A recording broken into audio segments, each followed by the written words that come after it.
Joka Esplanade metro আরও সম্প্রসারিত হতে চলেছে, দুই পারেই একটি করে অতিরিক্ত স্টেশন হবে, এমনটাই প্রাথমিকভাবে জানা গেছে। ইডেন গার্ডেন্স পর্যন্ত একদিকে যেমন মেট্রো স্টেশন বাড়ানোর কথা ভাবনা চিন্তা হচ্ছে, অন্যদিকে আরও ভাবনা চিন্তা করা হচ্ছে যে আইআইএম জোকার সামনে হবে শেষ স্টেশন। দুটো স্টেশনের জন্যই রেল বোর্ডে ছাড়পত্রও পাওয়া গিয়েছে। পার্পল লাইনে যাত্রাপথ বেড়ে হচ্ছে 18 কিলোমিটার।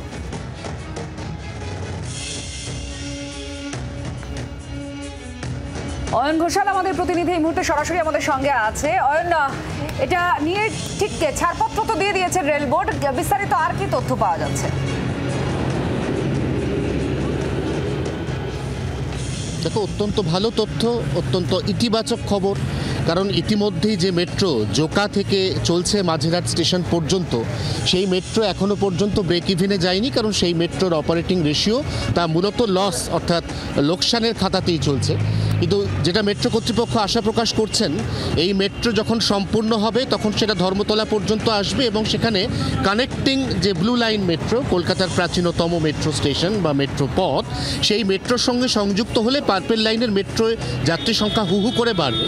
আবার তার সঙ্গে যদি এই ইডেন গার্ডেন্স, যেখানে আমি এই মুহূর্তে দাঁড়িয়ে রয়েছি, চক্ররেলের একটা স্টেশন ইতিমধ্যে এখানে আছে, অর্থাৎ একই সঙ্গে এই জোকা মেট্রোকে চক্ররেলের মেট্রোর একাধিক স্টেশন, তার সঙ্গে ইডেন গার্ডেন, তার সঙ্গে বাবুঘাট বাস টার্মিনাস, তার সঙ্গে এখানেই রয়েছে কলকাতা হাইকোর্ট এবং এখানে রয়েছে নিউ সেক্রেটারিয়েট বিল্ডিং। এই গোটা জায়গাটাতে যত সংখ্যক মানুষ যাতায়াত করেন তাদের প্রত্যেককে এই মেট্রোতে কানেক্ট করা যাবে। আবার উল্টো দিকে জোকা যে স্টেশন, তারপরে মেট্রোটা এমনি অনেকটা পথ যায়, সেই মেট্রো স্টেশনে যাওয়ার পথেই পড়ছে জোকা ডিপো, যেখানে এই পার্পল লাইনের সমস্ত মেট্রোর রক্ষণাবেক্ষণ হয়।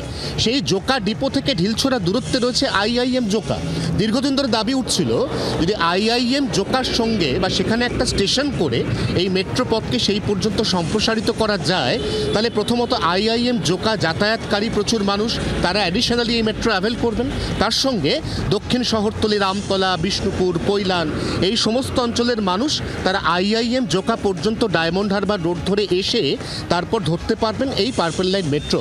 এবং সব মিলিয়ে ইতিমধ্যেই প্রস্তাব আকারে যেটা রেল বোর্ডের কাছে জমা পড়েছিল, এটা অ্যাপ্রুভাল পেয়েছে।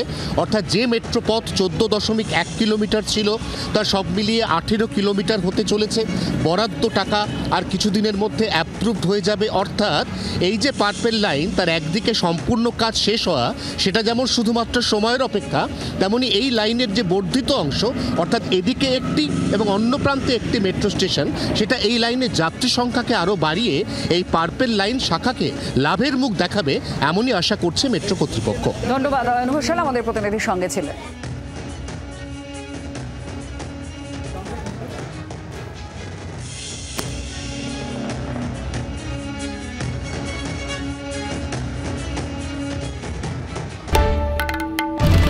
বাংলার আওয়াজ, বাঙালির আবেগ, জি 24 ঘন্টা।